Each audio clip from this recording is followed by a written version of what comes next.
Let's close out week 7 rankings with the quarterbacks and the tight ends. As you can tell, the longer we get into the season, we treat this mainly as a game preview show and also devolve into tomfoolery, and we get a little bit loosey-goosey with everything. So I can't wait. We're very excited. And as always, your important questions we will answer on Sunday morning. Start sit around 11:30 a.m. Eastern on this channel ahead of kickoff. But let's dive into the games. Big one here at the top. Massive total, biggest of the season. Jayden Daniels at the Dallas Cowboys kick things off as your quarterback 1 on the week. Do I know who's throwing or who's going to be catching the football from Jayden Daniels? I don't, but I also don't really care because he's been throwing the ball to, you name it, wide receivers for the last couple seasons, and it has not really mattered at all. He's also fully healthy, and the Cowboys haven't been able to stop anybody. Looked it up. Fantasy points allowed by the Cowboys, they're averaging 2.5 more than the second worst defense. You just don't see gaps like this. And Trayvon Diggs is not going to play now with the concussion that he picked up at his casa. So it's Jayden Daniels, the highest team total or the fantasy point total in the pick and lobby among quarterbacks, and obviously not a surprise. The lowest points allowed by a quarterback or to a quarterback by this Cowboys team so far this year has been 18.5. Jayden Daniels so far this season, we haven't seen him, reach his peak. He has been a quarterback 5 on the week, but other ones have quarterback 13, 16, and 17. But, even off injury, 39 and 52 rushing yards. The further we get away from this injury, the more and more he's going to be able to run the football. And without pressure so far this season, Dallas is allowing a league high 82% completion rate and also a league high 10 yards per pass attempt. Imagine just if you're not pressured, just throwing the football and it goes 10 yards in your MVP. favor. Yeah, it's crazy. And also, they have not been able to stop the run either. So all that trade to stop the run, they haven't been able to do that. And then for the rushing numbers for Jayden Daniels, we've talked about how slow and bad the linebacker and safety group has been. So that's obviously going to help with Jayden Daniels. And last year, he had 7 for 74 and a touchdown rushing against Dallas. So this is a great spot. I hope that we get some version of Deebo Samuel out there, but this could be a good Zach Ertz game. It's like Jalen Lane goes crazy, this type of thing. I think they're just going to run a bunch as well. Patrick Mahomes against the Las Vegas Raiders is your quarterback 2 on the week. We discussed this in the wide receiver show, but this Raiders defense leads the NFL in rate of cover 3 defense. It's kind of that same old Pete Carroll, Legion of Boom style stuff, but without the really good football players. Yes. And Richard Sherman and Earl Thomas, and we can throw in Brandon Browner, obviously Cam Chancellor. Yeah. You name it, they don't have it in the back half. And so if Patrick Mahomes knows what coverage you're going to have 46% of the time, Patrick Mahomes is going to throw the football, which is now easier with Rashee Rice out there, while he's already on pace to almost double his rushing performances in the past. And then we learned last week that their swing tackle is a real NFL starter and handled himself really well. So the Chiefs are second best in pressure rate this year on offense, which last year they were near the very bottom. So the offensive line has been fixed, and offense is facing the Raiders pass the ball in neutral situations at the highest rate in the NFL. It's because, like you said, Pete Carroll does not have anybody in the secondary. I think that this zone coverage, when I'm just watching them, and it's hard to get actual data on this, it feels like whenever the receiver catches the ball, there's never somebody that's, about to tackle the player. It just feels like there's always just wide open lanes, and all these crossing routes that we're talking about in this offense, I think are just going to pop up here. And then on top of that, Mahomes is the quarterback 4 in rushing fantasy points per game. I'm not sure if that's going to hold up the rest of the season now that he has all of these receivers back and healthy, but I would not be surprised if the MVP race just ends up going to Patrick Mahomes. And then from this point forward, he's on pace for 5,000 passing yards, 45 touchdowns, and we're just back to some crazy games for Patrick Mahomes. For people out there, because he was such a hot name heading into the season, and left tackle Josh Simmons, can you kind of talk through what has been reported publicly on his situation right now? Yeah, don't want to completely speculate, but just the timeline is at least interesting. 2 games ago, he was added to the injury report with an illness, was able to play through that, practiced the following week, and then on the Sunday, he flew back home to California. The coaches kind of have just no commented it. Veach is apparently just monitoring the situation. Mahomes said that he's praying for him. We have no idea what's going on with Josh Simmons. And then I saw today that it's a family matter. It's very vague. I'm hoping everything's all right. He's a fantastic football player. The good news for the Chiefs is before they drafted him, they did sign this dude out of the San Francisco 49ers, and he played really well this last week. Yep. He was the 49ers swing tackle, I believe, Jalen Moore. Mm-hmm. And so, they had some cover on both sides. Okay. Dak Prescott is quarterback 3 for you against the Washington Commanders here. Number 1 and number 3, obviously the highest team total of the season. He's quarterback 4 in points per game right now on an absolute heater. Team point totals in games the Cowboys have played so far this season. 57, 59, 77, and 80-point games. Okay?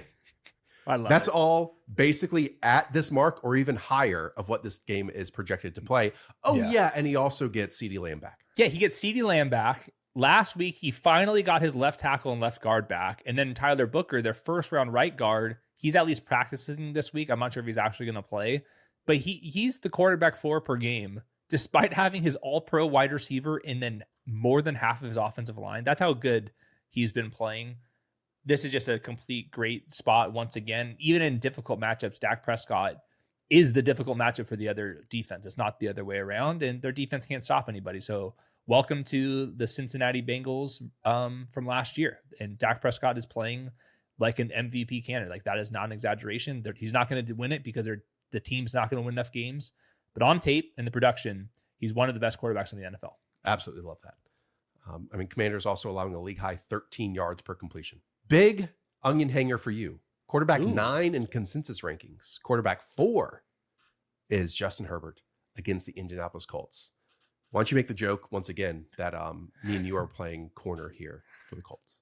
I wrote it in my column, so you guys can go check out that joke. But yeah, it might be producer Weeze and Mo Show. Love that. And the nickel too. So look, the Colts have not faced a quarterback that's in the top 10 conversation. They get Justin Herbert this week, and all of their outside corners are banged up, and the Chargers already passed the ball at one of the highest rates in the NFL. Quentin Johnston is back. Herbert has been scrambling a little bit more this year now that he's healthy versus it seems like he hasn't been healthy for his entire career. So everything's working in his favor. That's a really high team total, 7th highest of the week. He's at home, dome game, and then I think the Colts offense provides some issues for a injured Chargers defensive line too. So I think this is just a great spot in general. I'm actually pretty surprised that the consensus rankings have it where it is. I will note all the next couple of guys here in good spots as well. So these are all absolute must plays across the board. Yes, still a week away for Joe Alt. The Colts have invested in edge rusher over previous drafts. Kwity Paye on the final year. Yeah. Obviously, Leatu Latu. They haven't come through. Yeah, I was going to say, they invested. They invested in them. Maybe this is one of those cases where, Sure. they win the game or lose the game for them if they can't get home. Yeah. And obviously, Lou Anarumo is doing some really, really cool stuff. We always talk about Shane Steichen on the offensive end here for the Colts, but Lou, especially with the cornerback department, is doing really great stuff on that defensive side too. Caleb Williams is your quarterback 5. This is against the New Orleans Saints. We do have some weather concerns here. It's yellow or orange, according to Kevin Roth of Roto Grinders. Out of the bye, though, this Bears team used pre-snap motion on a season-high 64% of dropbacks, according to Rich Rebar in the worksheet. The season-high 45% play action rate. And that was great. That's exactly what we want to see for a team coming out of a bye. And it kind of can tell you that maybe the pre-snap timing and plan and comfort is starting to be there with Caleb Williams in this Ben Johnson offense. I studied play action, just going back to the D'Amico Ryans quote from earlier this week, and under center play action is more effective than shotgun play action. And then when you're doing on a regular drop back, that's even more effective. And I just think that they have some clear-cut answers. DJ Moore is expected to play through his nuts issue, and it's just a good spot for Caleb. The Saints are 5th worst against fantasy quarterbacks. It's a 3-game streak of them allowing at least 21.5 fantasy points to quarterbacks. They're also really bad at preventing the deep ball, which is saying something because the whole point of the Brandon Staley defense is to prevent the deep ball, and they can't even do that. So maybe the Saints look a little bit better now that they have Chase Young, but the Bears are projected for the 6th most points on the week, and Caleb's been a top 10 quarterback this year, and he's been running, and I think that his numbers will just continue to improve the more he gets familiar with the Ben Johnson offense. Darnell Wright's been banged up, but when healthy, he's been really good. Yes. And then, the left tackle from Canada came in, super athlete. Yeah. And that was even, as he posted on Twitter, on a sprained ankle. So maybe they found their left tackle here on top of it, which is big because we know Caleb's been really up and down in terms of passing versus pressure. But this Saints defense, 27th in pressure rate this season. That'd be a wild find because the Bears have tried twice on a developmental left tackle. Correct. This would be the least investment they've had in it, and this might be the answer. That's just the way it goes. I believe 4 quarterbacks have rushed for at least 28 yards versus the Saints defense on top of it. Ooh, let's check that out. All right. I'm going to buy some time, talk through it. Well, the Saints are so old and slow on defense. So that just like checks out. Caleb Williams. Hopefully you all have signed up for Underdog. If you have never before, use promo code The Show. Click the link in the description. You play $5 and we'll give you $100 your first time. Again, let me repeat, 4 quarterbacks have rushed for at least 28 yards against the New Orleans Saints. We've seen Caleb Williams so far this year run a lot, 26.5 higher or lower rushing yards in the pick'em lobby. Might be my favorite play of the weekend. All right. There it is. We're in 41 of 50 states right now, most likely inside of yours. So go and play in the dog app. Drake Maye, speaking of athletes, is your quarterback 6 on the week. This is at the Tennessee Titans. We know the Titans have allowed a 59% completion rate on 10+ yard throws. That's second to last in the NFL. And everyone now is on the boat of Drake Maye because he is hitting those 10+ yard throws. It's just a perfect spot. I just want to talk about this from a narrative perspective. Doesn't Vrabel seem like the guy to just run up the score? Just coming back to the 100%. team that let him go. Vrabel's just a total maniac. The Titans have no damn chance at all, which is, by the way, famous last words saying that about the NFL. But this is just one of these where in the fourth quarter, they're up 3 scores and here comes the 4th score. So I think it's a great spot in general. They're projected for the 7th most points of the week. Drake Maye's the quarterback 8 this season, and he's actually getting wide receiver production. I think that Steph Diggs rounds out this wide receiver group in a positive light. And we'll see how bought in the Tennessee Titans are. A lot of the chatter when you look at trade discussions, it's insert your Tennessee Titan defensive player. The other part of this is the Titans on paper have been good against opposing quarterbacks because teams just run on them late and they're not racking up these passing points. So like you said, we kind of need Vrabel to put the pedal to the floor for all 4 quarters. I think Reeves noted the highest scoring week the Titans have allowed is quarterback 11 because of that. Yeah, that's a good point. I just think that Vrabel actually hates the Titans. I agree. And by the way, he absolutely should, and he was absolutely right. In the moment they traded A.J. Brown, he has been waiting to face the Tennessee Titans. It all crumbled after that, right? That obvious. was the moment. It all crumbled. Yeah, so. Treylon Burks turns out not as good as A.J. Brown. Right. This close. Right, and that was straight up 1 for 1. They've had 4 hirings and firings since then at the general manager and head coach position. Crazy. Jalen Hurts is your quarterback 7. Tier 2, some might say, at the Minnesota Vikings here. He's been a quarterback top 12 scorer in 5 of 6 games so far, and is a quarterback 5 in points per game so far this season. That's the baseline. We always need to keep the baseline. The baseline, he is still a fantasy quarterback 1. I would start him. There's only a couple other guys I have ranked ahead of him. All that said, what a terrible spot that he's in. We talked about the A.J. Brown and the Devontae Smith stuff. The Minnesota Vikings are, by the way, just number 1 in passing EPA allowed, just the best defense against the pass. They also specialize in the things that Jalen Hurts in this offense has struggled against. Play a bunch of zone coverage, and then they bring funky pressures. And those are the 2 things where Jalen Hurts escapes to the right and throws the ball away, or, they have some pass rush that can win these one-on-ones against an offensive line that's not as good as it was previously. So if you just look at the defenses that the Vikings specialize in, and then you look at the EPA added by the Eagles against those specific defenses, they rank 27th through the air. So if I were the Eagles, I would say, Jalen Hurts, we are running you in the quarterback design stuff. I want keepers, power. I want all that fun stuff. That would be one way I would try to navigate this, but this is not an easy spot for Jalen Hurts, and I would not be surprised if there's like a new book on the sideline that A.J. Brown is reading. This Vikings defense, a lot of the passing numbers could be determined based on the quarterbacks that they've played so far this year. You know, in week 1, it was against the Chicago Bears, and in the first game of that dynamic for Caleb Williams and Ben Johnson. Week 2, it was Michael Penix. We've seen kind of what that is. Week 3, it's Jake Browning and the Cincinnati Bengals. Week 4, Aaron Rodgers, and we know what he has done against the Brian Flores defense. And then week 5, it was Dillon Gabriel. So I do wonder if, like, not that Jalen Hurts has been good. I was going to say, here comes the joke. Now it's Jalen Hurts. You know me. I've been negative on this entire offense since week 2.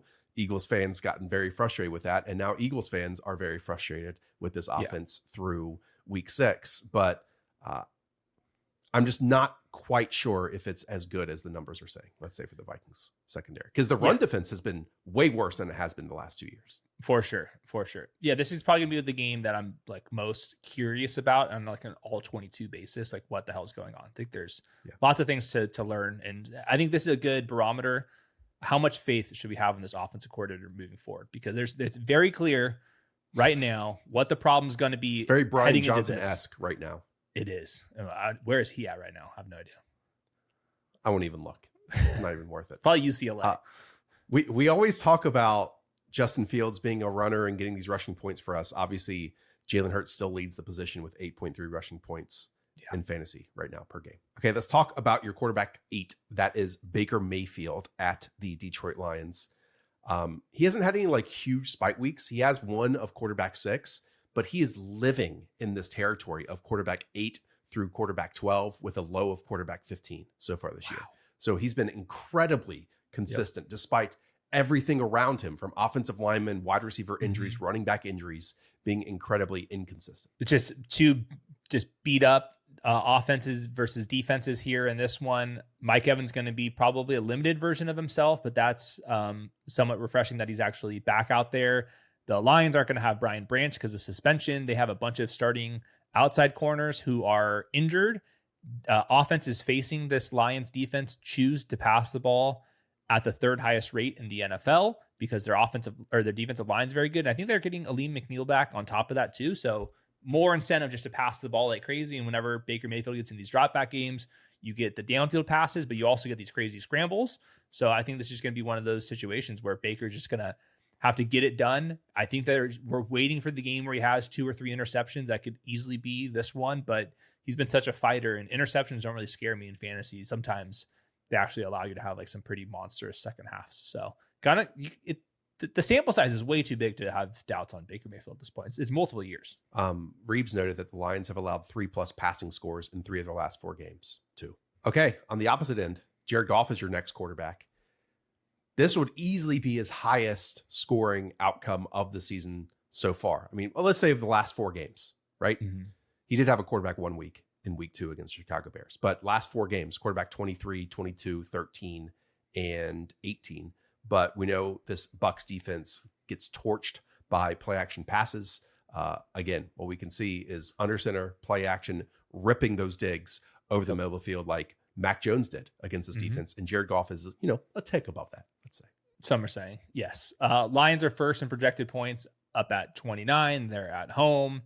Bucs are a well-coached defense. I think that Todd Bowles is going to bring a lot of pressure against Jared Goff just to see how that goes, but they've handled it since he's been a Detroit Lion. So just typically think that the Lions run the ball a little bit too much this year, and I would like to see them pass it. And this is just kind of the defense where you'd rather throw it than run it at Vita Vea. So it's one of these where, like you said, Goff is the quarterback. I have it at 17 this year, and the Lions are averaging 31 points per game. So the team total is that high, but that does not mean Jared Goff's like some must play.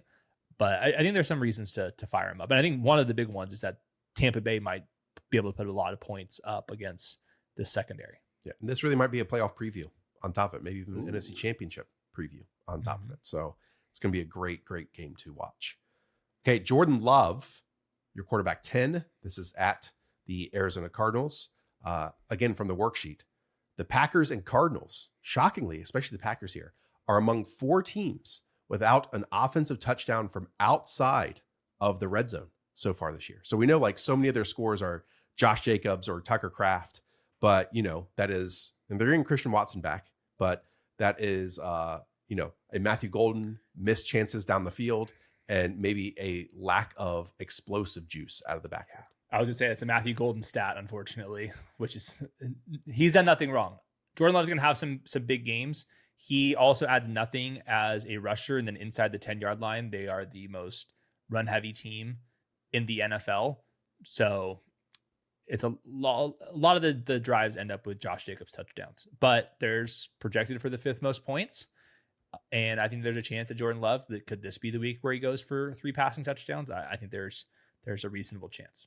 Let's talk. Oh, by the way, just quickly on the Packers here. When Jordan Love is kept clean, he leads the league in completion rate at 86% and yards per pass attempt at 11 yards per attempt. To me, that is going to happen more so moving forward because of this offensive line health that was somewhat decimated earlier on.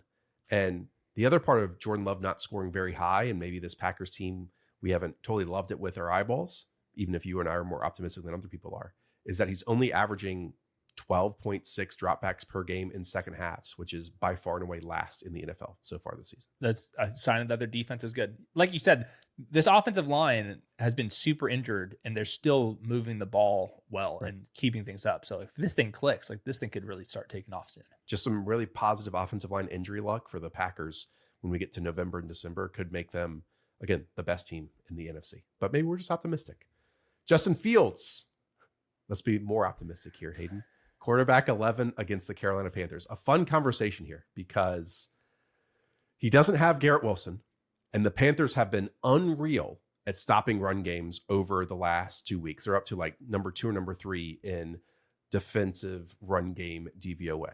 But they really haven't faced mobile quarterbacks, and that, you and I know, is very different than stopping a running back in that run game. So if this Jets team is going to hit the 20-point team total that they're projected to do, you would have to think Justin Fields plays a major, major factor in that. Yeah. I mean, this one can go either way. He can be benched or he can finish as the quarterback 1. I'm middle grounding it here. Pick'em lobby is at 17.1 fantasy points, which is lower than anybody else have ranked ahead of him. So I think I'm mostly in line with consensus. Losing Garrett Wilson is massive. I mean, they're going to be starting just guys off the street. It's really, really bad.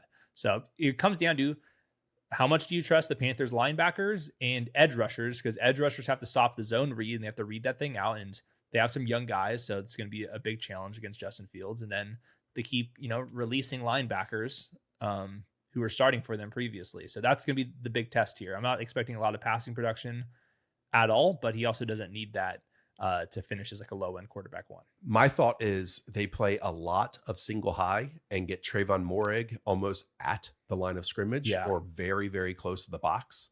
And they use him as a third linebacker in many sets, or even if they want to go out and dime and get him as a second linebacker in many sets, because, Trevor Wallace and Christian Roseboom are very hit and miss. They're better going forward than they are backwards. They also are without Pat Jones. So I'm very into the Panthers' big bodies up front, stopping running back run games, but the quarterback run game can be slightly different. And this is a big test, I think, for that. I might have taken the Jets plus 1.5.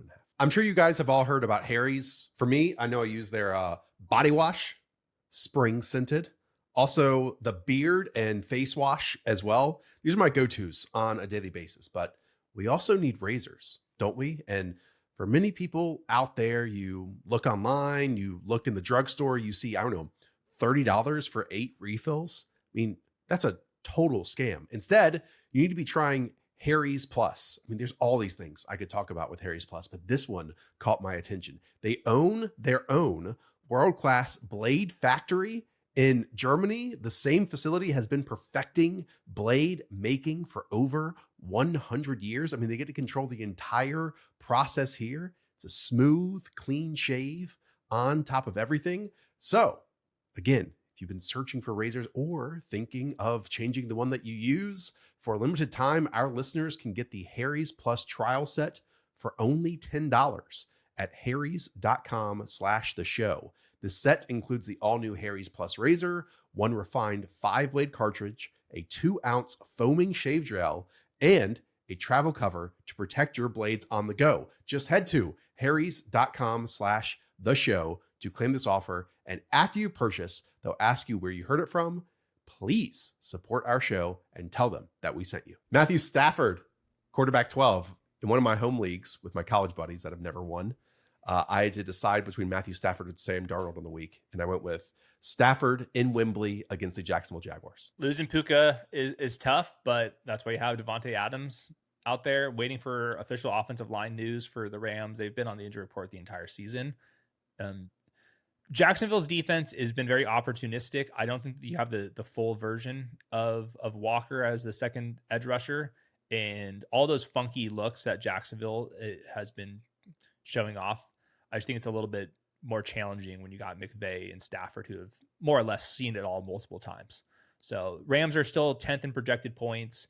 Stafford adds negative points as a rusher. I think he's the only starting quarterback with negative. He's taking knees at the end. Yeah, stuff like that. Or he takes off. It's supposed to be a scramble, and he doesn't make it to the line of scrimmage. Whatever the case may be, he's a 1 of 1 in that category right now. But still project for 18 fantasy points in the pick'em lobby, so you can do worse. And the narratives here are amazing. I mean, we already got the Cohen versus Salah stuff earlier in the year. It's a bit more cordial here, where you have Sean McVay and Les Snead on one side.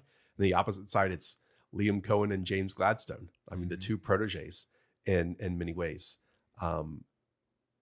19%, only 19% of the Rams drives fail to gain at least one first down.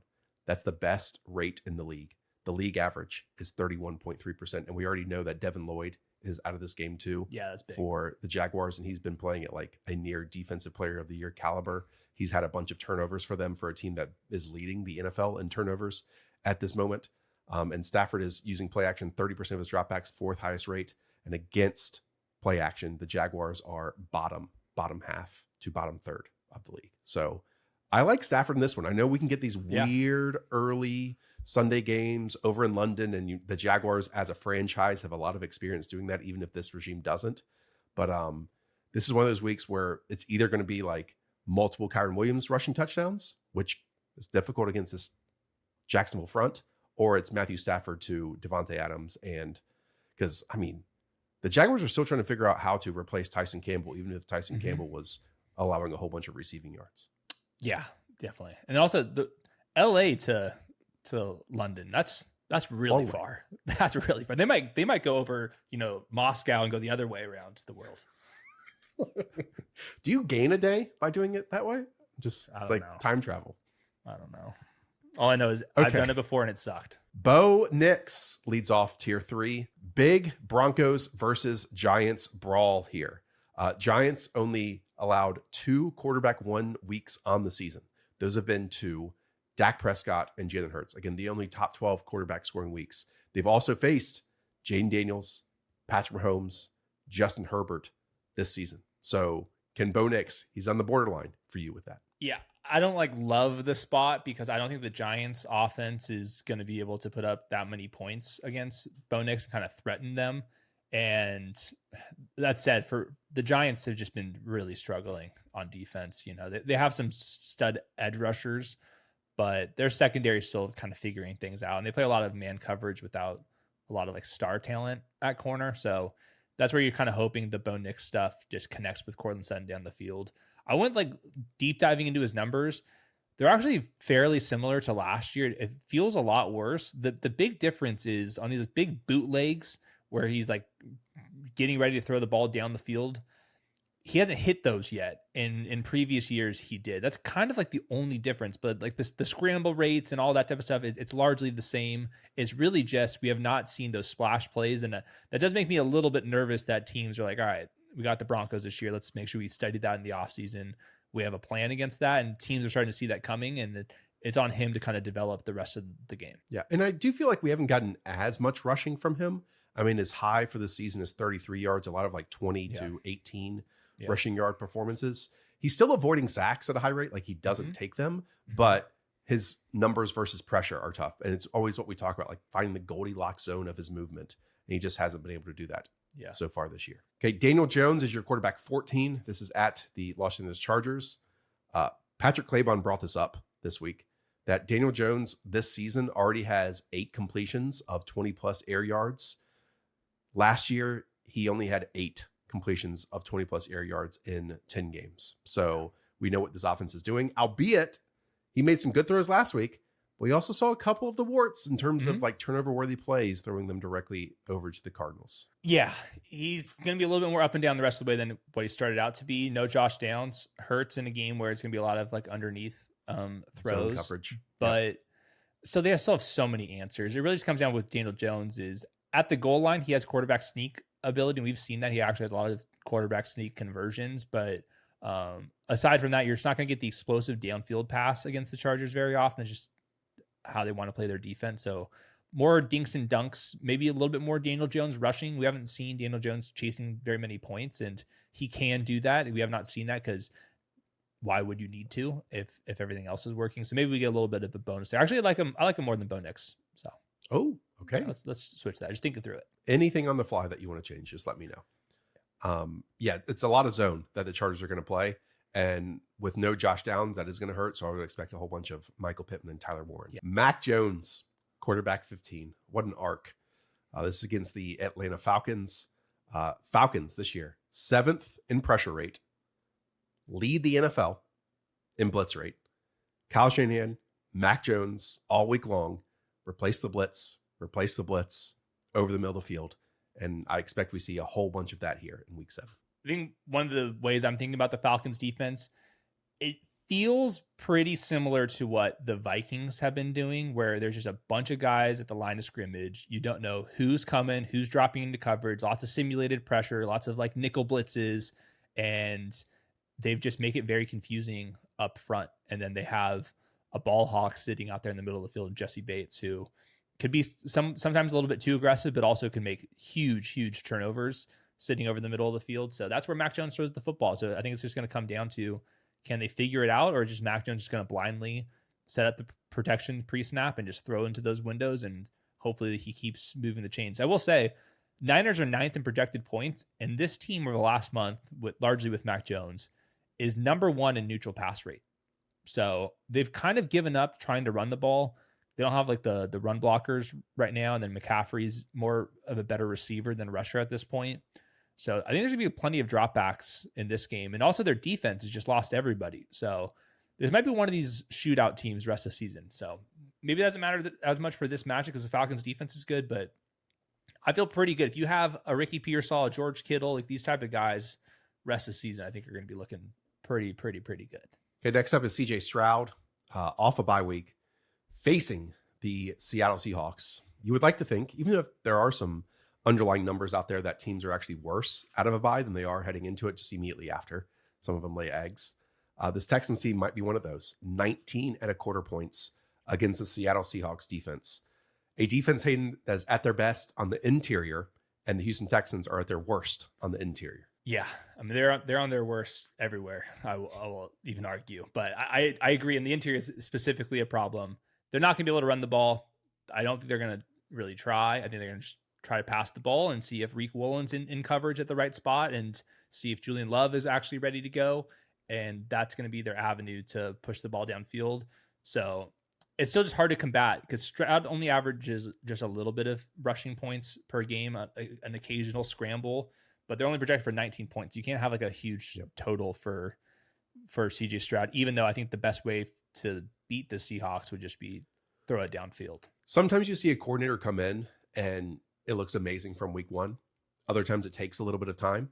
It has taken a little bit of time with Nick Caley, who I was optimistic heading into the season. Yeah. But ever since week 1, they've basically doubled their motion rate since week 1, and the play action rate has tripled. So we'll see what he wants to do now. It can be more difficult, obviously, if you can't pass protect up front, and that wasn't the case against the Ravens prior to the bye. But we need to see that stuff. Okay. Jaxson Dart is your quarterback 17. This is at the Denver Broncos. We need to ask Jaxson if he, claims Ole Miss or if he claims Look USC. at him. Have you seen somebody that looks more like a USC quarterback than Jaxson Dart? Just saying. What this Broncos defense does over the last number of years is they make questionable passing games look absolutely dreadful. Yeah. Jaxson Dart and this rushing attack has been tons of fun to watch. He has done some good things in the passing game, But this is one of those matchups, again, that historically that this Broncos defense has kind of devolved into nothing. Yeah. The Broncos also play a lot of man coverage because they have the best man coverage player in the world. And the Giants don't have a wide receiver that can beat man coverage. So I'm having some issues trying to figure out how he's going to be able to move the football.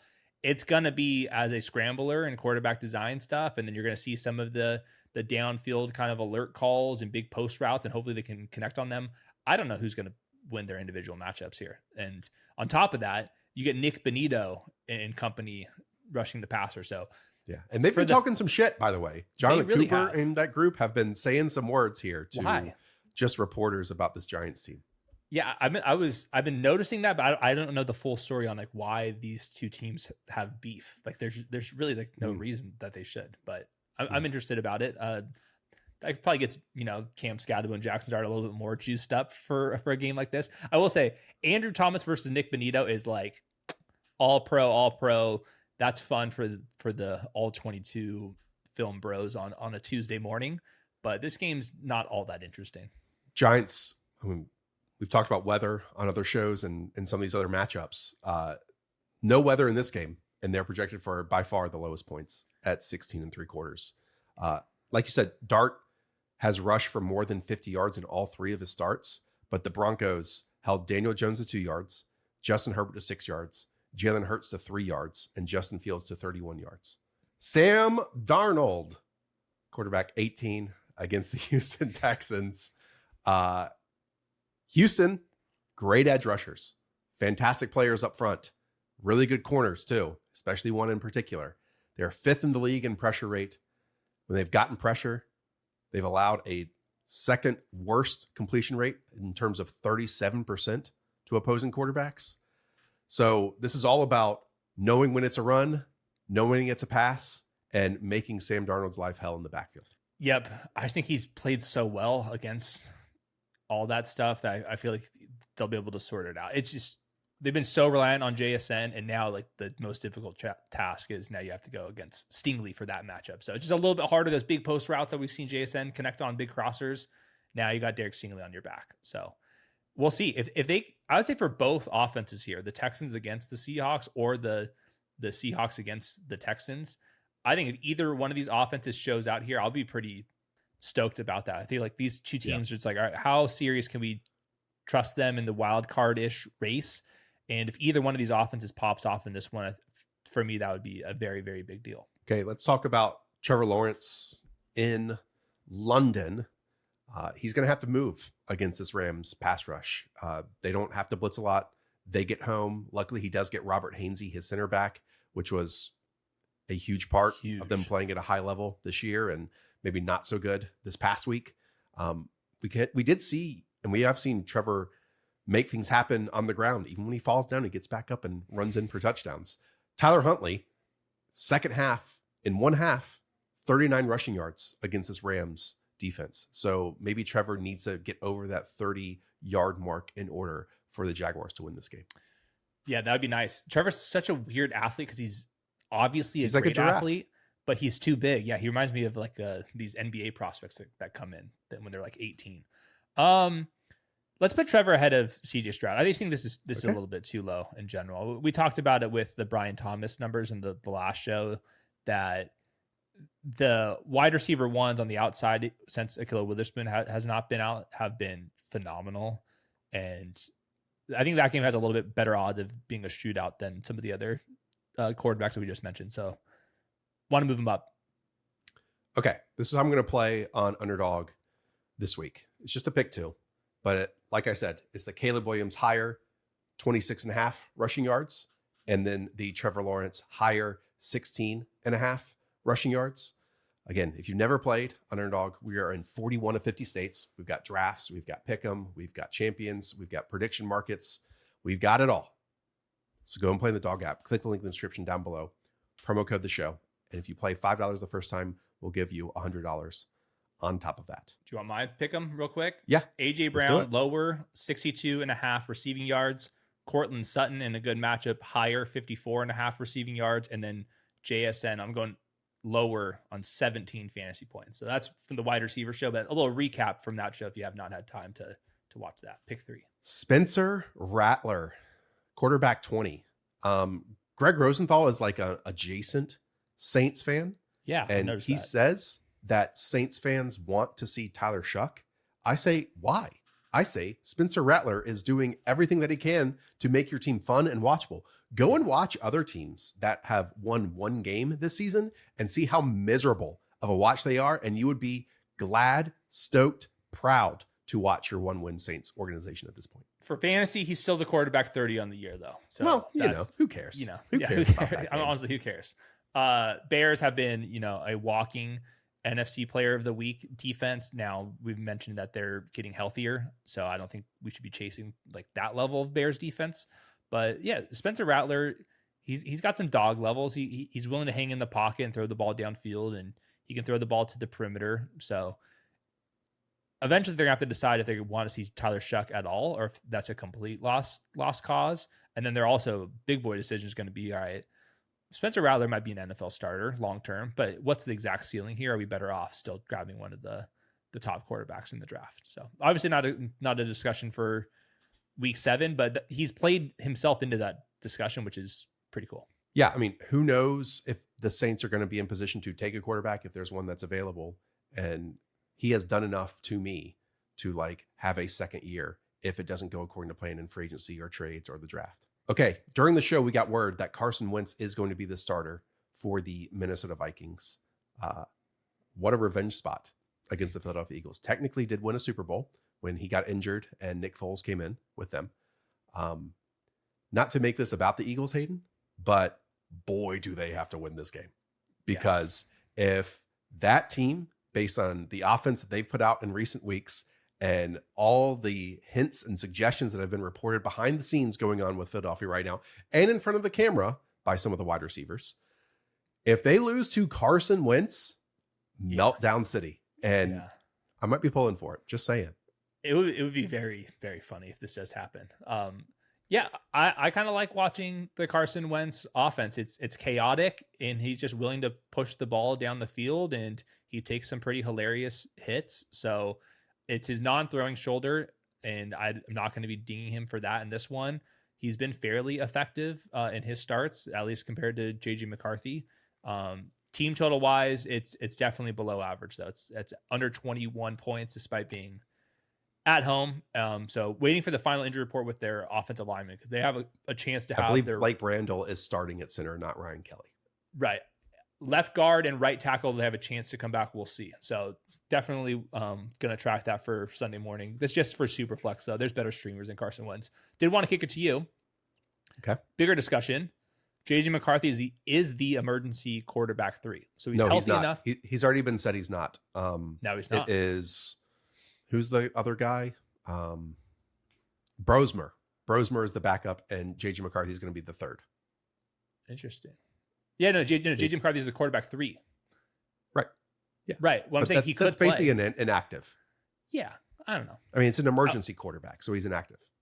Right. I went back and I did read the reports initially, and Schefter and Rap Sheet, everyone said not an IR injury, 2-4 weeks at the most, and it's been more than that now. It has. Yeah, and I think KOC got on the mic this week and was talking about his like lower body mechanics Footwork, and all that type of stuff. Yeah, I mean, I think it's a pretty straightforward decision of, hey, if we don't like his lower body mechanics, let's start another quarterback. On top of that, if JJ McCarthy lit the world on fire during his first 2 weeks as a starter and it was even 90% heading into this game, then he would start. It's that simple. Yeah, he would have already been starting if he was lighting it up in the first 2 weeks. Michael Penix is quarterback 22, which is notable because Michael Penix is quarterback 29 so far this season in points per game. This is at the San Francisco 49ers. Obviously, they've already played their bye, but just 4 passing touchdowns so far for this team. But he gets a defense with no Nick Bosa, no Fred Warner, and first-round pick Mykel Williams is definitely living up to his name as a run-defending persona out there. That is wild that they only have 4 passing touchdowns this year. That's crazy. But I think it's a good spot for him just because the 49ers defense is just so bad right now. It's Fred Warner was cleaning up so much. He's insane. So they're on the road, but I think this is a good spot. They're projected for almost 23 points. It's slightly above average or right around league average. Michael Penix, you're not going to get a lot as a scrambler at all. No design rushing stuff. So it really just comes down to where the touchdown's going. So he's better than quarterback 29 in general for fantasy, but only for super flex. Definitely. There's better quarterback streamers than him. I mean, he is one of those quarterbacks, and maybe the most this year, that his production falls off a cliff when pressured. You can kind of see him just like freeze up a little bit, and then he shorts arm passes, and he does. Like, we always hear about his athleticism. To me, it's so linear, like it's straight line stuff. And if he's more forced to move around, then like we've talked about, opens up his body, and then you get these really weird moments from him. So it looks like he's like trying to, pick off a runner at first base. Yeah. And, Robert Saleh is doing a good job with this defense in terms of what he has left to work with, I think. So we'll see. We'll see if he can frustrate Michael Penix here a little bit on the road. Bryce Young, quarterback 23 for you against the New York Jets. Panthers have been terrible on the road this season and last season. Big moment for them as favorites on the road to get to 4-3 on the year. Who would have thought? I mean, you have to win this game if you are a serious organization and team for the entire season. Yes. Yeah. I think they will. This team just feels like they've got way more talent. Yeah. Which is crazy. You don't know the Panthers. Just when you think. Just when you think. It doesn't happen. I get people in my comments all the time like, Hayden, why are you such a Panthers like hater? I don't know. I feel like I kind of. Well, I am now. Yeah, exactly. I feel like I'm sticking up for these guys. With Bryce, this is becoming a very, very, very balanced offense. I think there's reasons for that, but I think that just also kind of sums up Bryce. If he's going to be an NFL starter long term, which he's kind of playing into that low end stuff, he's going to be somebody where you need everything right around him. And the Panthers aren't quite there yet. Hopefully Jalen Coker is ready to go, and that could be one way that they can kind of activate this. And we got to get Damian Lewis healthy. That's another big thing. Another big loss. Yeah. He hasn't thrown over 200 yards in each of the last 2 weeks, but you also rarely get quarterbacks throwing for high yardage when you're rushing for 250 yards as a team. 100%. Yeah. It's hard to do. And that's who they want to be. So, okay. Dillon Gabriel, weather time. He's actually ranked ahead for you than Tua Tagovailoa. If this was a glistening, clean matchup, I would be very, very excited because this Miami defense is absolutely terrible. Even the pass rush, they have so much invested into. However, again, we will bring up the weather aspects here. 20 to 25 mile per hour winds. There's rain on top of it. Gusts, we've heard anywhere from 40 to 50 to even 60 miles per hour. You might see some balloons with a present underneath them going to these safeties down the field. Or you get a very scripted, diagrammed passing attack here from Kevin Stefanski because he understands what the elements are going to be. And the Browns have some weapons to do that. They got some weapons, like Harold Fannin this week. We'll get to the tight ends in a minute here. But yeah, neither quarterback's going to add anything with the rushing. And there's weather factor. So which is like a race to 200 passing yards. That's just kind of what this is. I've noticed the back half of these quarterback rankings, it's getting pretty rough. It's getting, I miss Lamar Jackson and Josh Allen a lot right now, and Joe Burrow. And we haven't even brought up Geno Smith at some point. This Miami defense, 31st in EPA versus the pass, 32nd in EPA versus the rush. Obviously, as we talked about in the running back ranking show, it's a smash Quinshon Judkins spot. But I think it's going to be more than just one smash on offense. I understand it's a 39.5 total and the weather is all bad and all that type of stuff. But there's still someone else I think that's going to be fantasy relevant here. And maybe we'll talk about him in a moment. Jacoby Brissett, we are assuming is going to be the starter here against the Green Bay Packers. I think Kyler Murray is like questionable at this point, but it might be one of those cases where he's not 100% and Jacoby did just enough last week, and especially going against a Packers defense that can get after you. I don't have a whole lot of optimism about what I'm going to see from the Cardinals here. We'll talk about Tua then. Anything you want to add here? Same. Cleveland leads the NFL in rate of man coverage. It is a fast passing group in terms of Miami and first read targets. There is an interesting number that Reeves did have in the worksheet that on throws within 2.5 seconds. Hello, this is Tua. Cleveland has allowed 8 yards per pass attempt, which is 30th in the NFL, and a 122.8 passer rating, which is 31st in the NFL. So if there's an avenue for Jalen Waddle to get it going, it is there. Reeves is out of his mind knowing these stats. I mean, how do you even know such a thing like that? Because of that, and I like Reeves and trust the process, let's move him up ahead of Dillon Gabriel. Okay. You know, like who's more likely for the running back to catch a receiving touchdown? It's Achane over Quinton Judkins. Let's break a tie. Well, after all those names, here's Geno Smith. This is at the Kansas City Chiefs. Raiders have the lowest drop back rate in neutral game script over the last 3 games in the NFL. Yeah. Early on in those first 3 games, he was throwing interceptions. Maybe it's Chip Kelly saying, hey, don't throw those interceptions. But guess what? Against the Chiefs, you're going to have to drop back and throw. Yeah. No such thing as neutral game script in this one. This is going to be a rout. Team totals now lower than the Giants at 16.5. It's since dropped. Pretty impressive stuff. No Jacoby Myers and Brock Bowers just adds to the insult. So it's you thrown to Trey Tucker and Michael Mayer, who are fine players, but you don't build your pass game through those type of guys. Okay, let's close things out with the Tennessee Titans. Cam Ward, new head coach, and Mike McCoy. I meant to bring this up with Drake Maye, so allow me a moment here. The Titans just put their second round edge rusher, I believe, out of UCLA, if I'm not mistaken, on injured reserve. And then they had 2 more of their edge rushers in Draymond Jones and Arden Key, DNP on Friday here. One in Arden Key is out and Draymond Jones is questionable. So if ever there is a time for the Patriots running backs to get some run blocking, especially from tight ends, it is this week against the Tennessee Titans. Yep.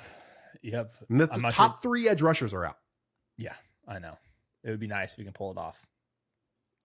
I don't have any really strong notes. Like once we get to the end, it's like you're in a super flex league. Okay, you have to start these guys. There's literally no. I was just looking at some matchup notes here. The I like only thing here with Cam it. Ward is I wish he would scramble more, and I wish he had scrambled more in college too. Same. And instead of not letting plays die as a passer and just going backwards and laterally, put your foot in the dirt and go upfield. Because the moments that he has done that in Miami, he had great plays. And we just haven't gotten that at all here too. Yeah. That just prevents 3 and outs. Like I get wanting to have a big 40-yard pass on an extended play, but every once in a while you also just need to pick up a freaking first down just a couple times a game. All right. Let's quickly go on over to tight ends. They're already on the board. Your top 6, Trey McBride, Jake Ferguson, Tyler Warren, George Kittle, Harold Fannin, and Tucker Kraft. I think McBride, self-explanatory, even with Jacoby Brissett up there. Jake Ferguson, interesting conversation here, Hayden, because he has been the de facto wide receiver 2 on this team, especially over the middle of the field. With CeeDee Lamb coming back, you still are fully confident in playing Jake Ferguson here. I would lower his receiving yards and receptions than usual. That said, the Cowboys are projected for 28 points, the 3rd most on the week. So him versus Warren, I think Warren may be a little bit more involved, but the team total is at 23.5 versus 28. So I think just touchdown, odds are a little bit closer than you kind of think. Okay. Warren, self-explanatory. George Kittle coming off injury.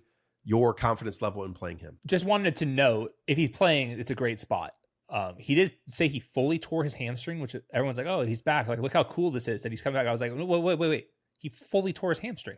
Like this is bad news. Kind of seems impossible to recover from that in 4 weeks. He's like, no, don't worry. The hamstring wasn't torn off the bone. It's fine. I was like, what is this? Doesn't that mean though that it wasn't fully torn?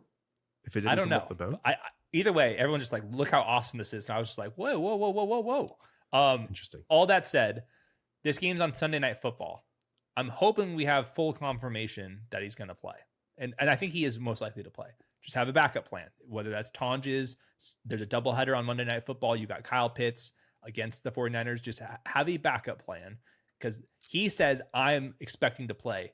And then afterwards he says, if Kyle Shanahan allows it, which I think Kyle Shanahan wants him to play, but sometimes these players get overconfident. I'm hoping he's out there because I have him in a bunch of leagues and I want him to ball out. Divine Diablo has been a really fun player for the Falcons defense too. They would match up quite a bit, I feel like. Okay. Every single Sunday morning when we have our live start sit show, there's always one name that takes up 30% of the questions. I think that's going to be Harold Fannin this week. Yeah. You and I are optimistic, despite the weather, despite a 39.5 team total, of playing Harold Fannin this week. And he's your tight end 5. Why? He's been a complete legend after the catch whenever he gets the ball. And the Browns this month are number 1 in tight end usage, and David Njoku's out. So very curious if they're going to run the experiment. Could Harold Fannin be a full-time player in this offense? And the reason why that's an experiment is because his run blocking has been so bad when he's facing these defensive ends who have 30, 40 pounds on them. But if they do allow him to be out there for every single snap, he's going to go crazy because he gets targeted like a wide receiver 1, and he looks really good out there as a receiver. So that's going to be the tough part. There's some wind here and whatnot, but I'm hoping with David Njoku out that they allow him to have a season high in snap count. And I know that if he's out there, he's going to get the rock. He moves around the formation. So it's so evident that they think very, very highly of him. Highest team in terms of tight end fantasy usage. That's at 17.7 half PPR expected points per game. If you compare that to the 4th team, which by the way has Dallas Goedert and they're throwing the rock a ton inside the red zone, the 4th team is at 11.5 projected fantasy points to their tight ends on a weekly basis. Yeah. So that's a full 6 more points going to this one. And you go from a 2-person tight end room to 1.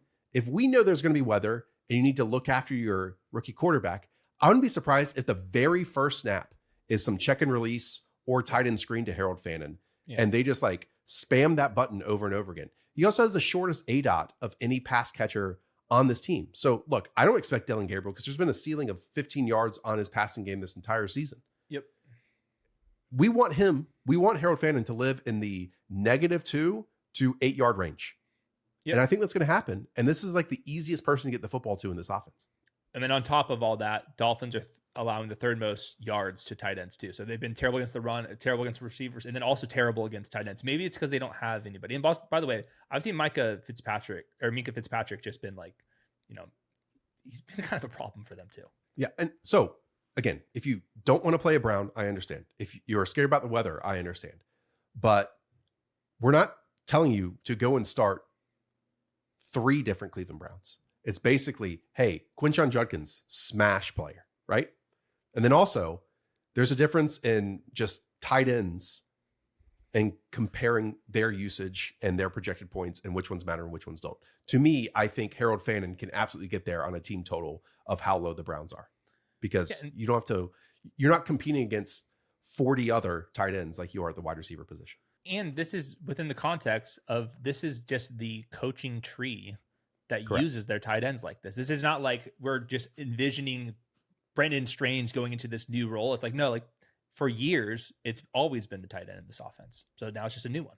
7 through 12, Sam Laporta, Travis Kelce, Hunter Henry, Mason Taylor, Dallas Goedert, and Darren Waller. I think it's an interesting conversation conversely to Darren Waller, who has been further down the field. It's been explosive plays. It's not been closer to the line of scrimmage.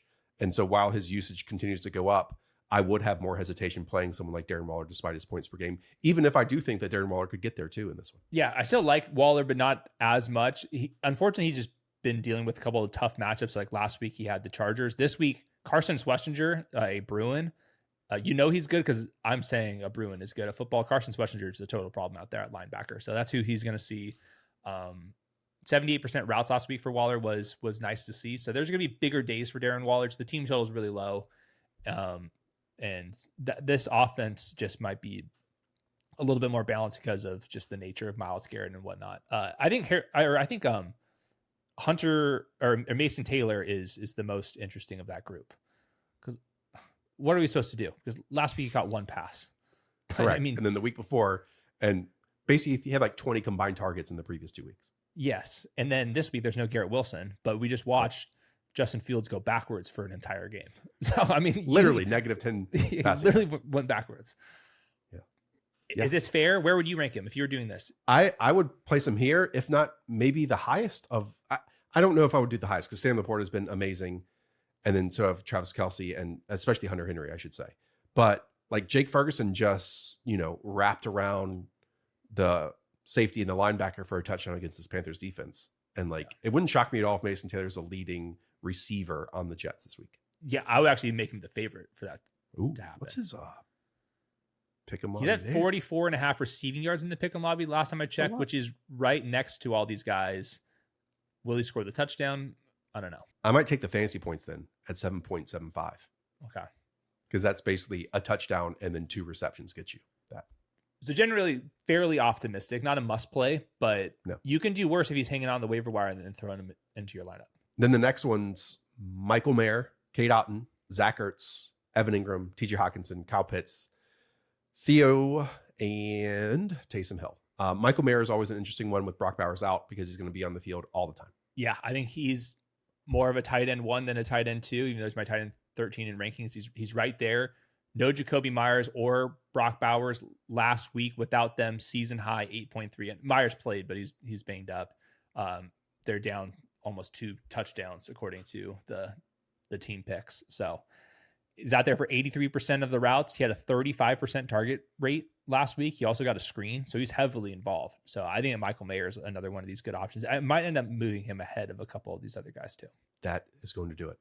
Thank you, everyone, for tuning in. We'll be back on Sunday morning for our Start Sit show, probably 11 a.m. Eastern. So we'll check it out there in terms of all of the injury updates that we have, weather updates that we have, and obviously we'll be back on Sunday night after Sunday Night Football for the recap show. Up the Villa. We'll talk to y'all soon. See ya.